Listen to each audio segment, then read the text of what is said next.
Day 14.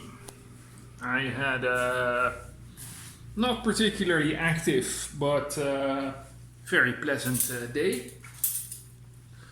I woke up this morning and I wanted to visit the Norwegian subculture here in Toledo, and apparently every Wednesday morning at around 11 o'clock they have a nice early lunch together at a place called Ocean's Breeze, I believe. And so that's where I went.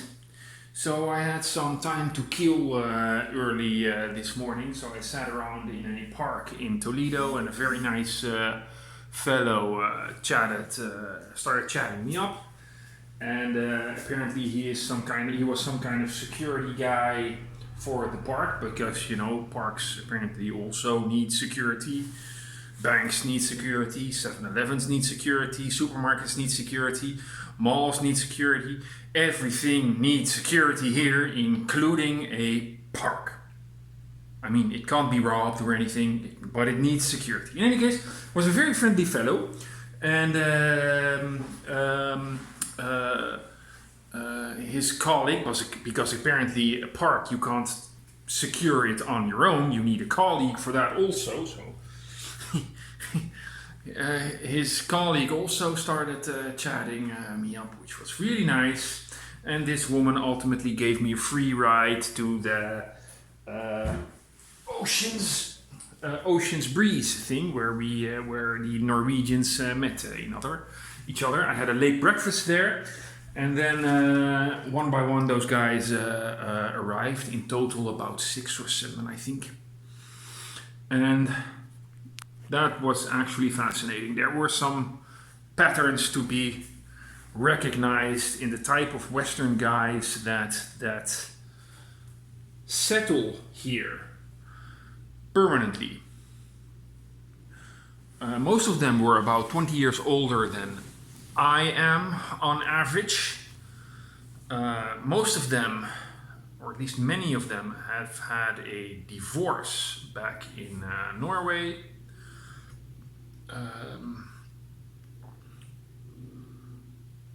I believe actually all of them had a relationship with some Filipina, or were married to one for quite some time. All of them, there was a fairly considerable age difference in between. There was one guy that had a relationship with a Filipina with an age difference of, I would think, maybe 40 years or something, like quite much. And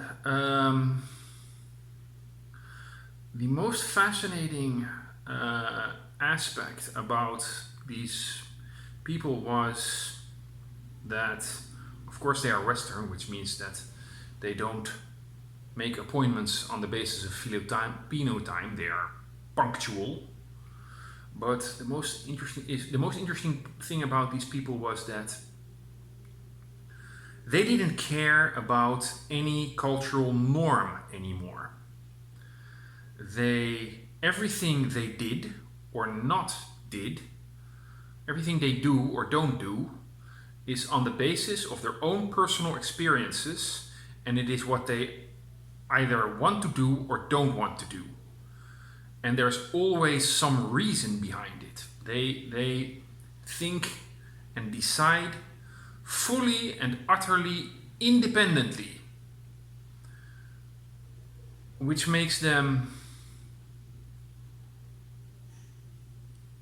on some levels, quite uncompromising.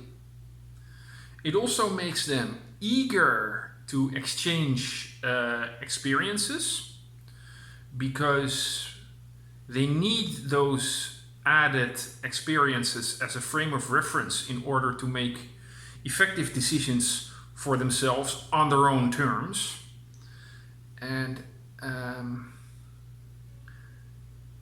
in the end, they simply don't sound like mindless cultural automatons. They're very independent. And what was also very funny, it was almost like Santa Claus handing out gifts. They were all from Norway, and of course there are some products here that are at home and they miss them here, which means that apparently several times a year they order some stuff from home and then they wait until it arrives.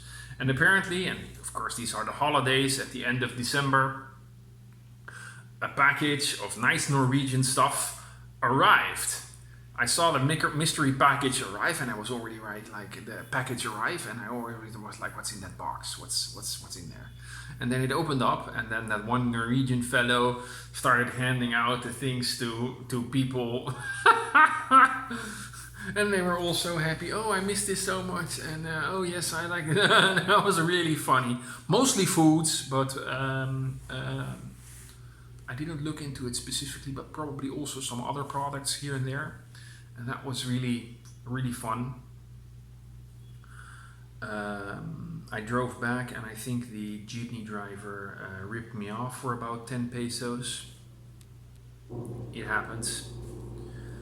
I gave him 30 pesos for a ride, of which I estimated it would be about 20 pesos. So I gave him 30 pesos and I asked him, is that enough? And then he said yes, and he flung the coins in his heap of coins. And to my estimation, that was about 10-15 pesos too much. But who knows?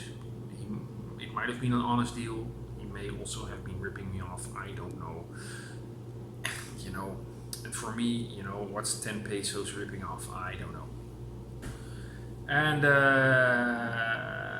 then, of course, because that's unfortunate, the Norwegian guys were unable to tell me anything useful about cash withdrawals. So that problem of getting cash here in this country is probably going to persist. So I drew some more cash. In the end, I visited 5 different ATMs. 2 of them were out of order. 2 of them rejected my cash withdrawal, and 1 actually spit out a nice amount of 10,000 pesos cash. Thank God.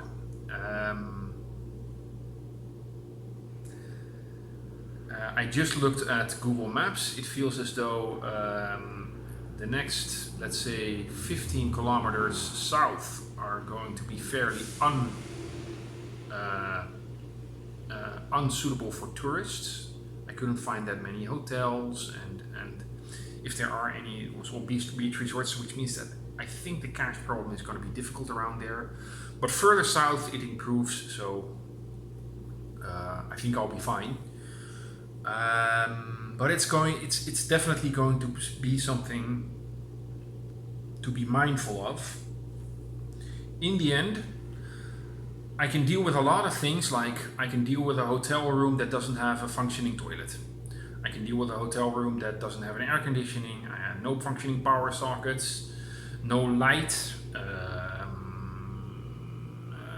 no internet, there's hot water, there's all kinds of things I can deal with.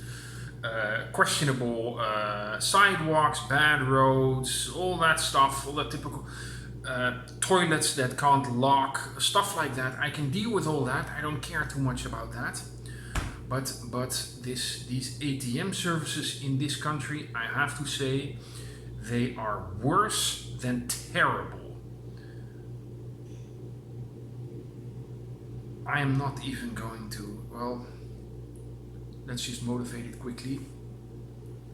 Most banks don't service me. At some banks, they clearly state that they accept MasterCard, but they don't. Or at least not mine. Many ATMs are out of service. There are often queues at the ATMs. Some banks do service me, but they do not always service me for some reason, who God knows why.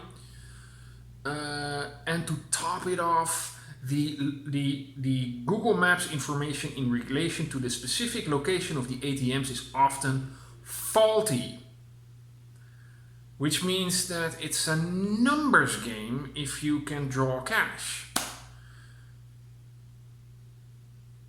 It is worse than terrible. Oh, and to top it off, it's also the case that they charge you 250 pesos just to make a cash withdrawal to start with, and that is not including the actual transfer rate from euros to pesos.